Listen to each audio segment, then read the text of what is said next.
نماز کے دوران جمائی آئے تو کیا کرنا چاہیے؟ تو نماز میں جان بوجھ کر جمائی لینا مکروہ تحریمی ہے، اور خود آئے تو حرج نہیں، مگر روکنا بھی مستحب ہے۔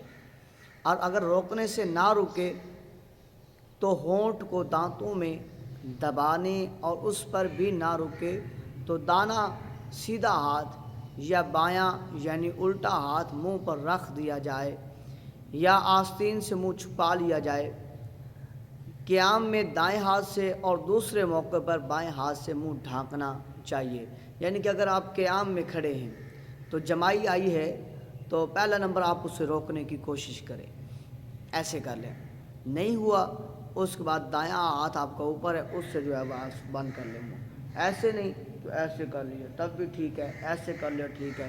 اب اگر جو ہے وہ سجدے میں بیٹھے ہیں، سجدے سے اٹھ کر جلسے میں بیٹھے ہیں، تو اس وقت جو ہے وہ آپ بایاں ہاتھ جو ہے وہ اوپر ایسے کر سکتے ہیں۔